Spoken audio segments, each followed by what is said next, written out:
ఈ 5 నెలల్లోనే ఇంత కష్టపడి ఇన్ని నిధులు కేటాయించి ఈ ప్రాజెక్ట్ ని ముందుకు తీసుకెళ్ళడానికి అటు ముఖ్యమంత్రి గారి దగ్గర నుంచి ఎన్డీఏ ప్రభుత్వం పనిచేస్తూ ఉంటే ఈ వైఎస్ఆర్సీపీ తనకి ఒక కరపత్రిక ఉంది అధ్యక్ష, ఏదైతే వాళ్ళ అవినీతి పత్రిక, ఏదో నిన్ననే వాళ్ళ పత్రికలో కూడా ఇప్పట్లో జల్లేరు రిజర్వాయర్ లేనిట్లే అని చింతలపూడి పథకం మీద వాళ్ళ కరపత్రిక సాక్షి అవినీతి పత్రికలో ఒక ఆర్టికల్ ఇవ్వడం జరిగింది. నేను కూడా చెప్తూ ఉంటా, ఏదైతే మనం కూడా సిగరెట్ ప్యాకెట్ మీద చూస్తూ ఉంటాం, పొగ తాగుట ఆరోగ్యానికి హానికరం అని. అదేవిధంగా సాక్షి పత్రిక చదవడం కూడా ఆరోగ్యానికి హానికరమే అధ్యక్ష. ఎందుకు నేను ఈ మాట చెప్తున్నానంటే, జల్లేరు రిజర్వాయర్ లేనట్టే అని చెప్పేసి వీళ్ళు ఈ రోజు వాళ్ళ పత్రికలో మ్యాటర్ వేసుకున్నారు. కానీ గతం నేను చూస్తే ఏదైతే వాళ్ళ ప్రభుత్వంలోనే అంటే 2023లో వాళ్ళ ప్రభుత్వం అధికారంలో ఉండగానే మరి ఏదైతే ఆ రోజు మరి పర్టికులర్ గా మన విజయవాడలో జరిగినటువంటి మీటింగ్స్ లో కూడా వాళ్లే ఒక ఎక్స్పర్ట్ కమిటీ అంటే స్టేట్ ఎక్స్పర్ట్ అప్రైజల్ కమిటీ అని 2023 డిసెంబర్ 4-5 తారీఖుల్లో జరిగితే ఆ అప్రైజల్ కమిటీకి ఒక నివేదిక ఇచ్చారు అధ్యక్ష. వాళ్ళు ఇచ్చినటువంటి నివేదికలో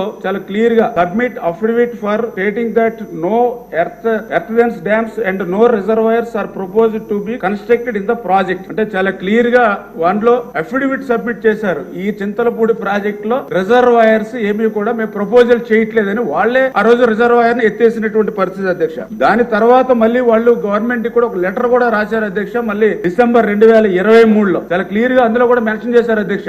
Jalleru reservoir component is deferred public kept aside as Jalleru reservoir component exist in the original as well as revised administration approval given by the government. అంటే మేము ఏదైతే జల్లేరు రిజర్వాయర్ ని వదులుకున్నామో దీన్ని పక్కన పెట్టామని చాలా క్లియర్ గా వాళ్ళ ప్రభుత్వంలోనే అఫిడవిట్ ఇచ్చి వాళ్లే గవర్నమెంట్ కి లెటర్లు రాసి ఈ రోజు ప్రభుత్వం మారిన తర్వాత ప్రతిపక్షంలోకి వచ్చిన తర్వాత ఇటువంటి బురద జల్లేటువంటి కార్యక్రమం వాళ్ళు చేస్తున్నారు అధ్యక్ష. ఏది ఏమైనా ఈ రోజు ఎన్డీఏ ప్రభుత్వం కృతనిశ్చయంతో, ఎందుకంటే ఈ రోజు ఏదైతే ఈ యొక్క 10-12 నియోజకవర్గాలకి నీరు అందించడమే కాదు అధ్యక్ష, దీని ద్వారా చింతలపూడి ఎత్తిపోతల ద్వారా పర్టికులర్ గా నాగార్జున సాగర్ కు సంబంధించి 2,10,000 ఎకరాలకు సాగునీరు అందించడం ద్వారా నాగార్జున సాగర్ లెఫ్ట్ కెనాల్ నుంచి తీసుకునేటువంటి నీటిని మనం నిలుపుదల చేసుకోవడం ద్వారా అది శ్రీశైలంలో బ్యాక్ వాటర్ కింద రాయలసీమకు కూడా ఉపయోగించుకునేటువంటి అవకాశం ఈ చింతలపూడి ఎత్తిపోతల పథకం ద్వారా ఉంటుంది సార్ అధ్యక్ష. అందుచేత ఇది నదుల అనుసంధానంలో భాగంగా చంద్రబాబు నాయుడు గారి కళ. అంచేత ఖచ్చితంగా ఈ చింతలపూడి ఎత్తిపోతల పథకాన్ని చంద్రబాబు నాయుడు గారు ఈ ఆర్థిక సంవత్సరంలో ప్రారంభించి మళ్ళీ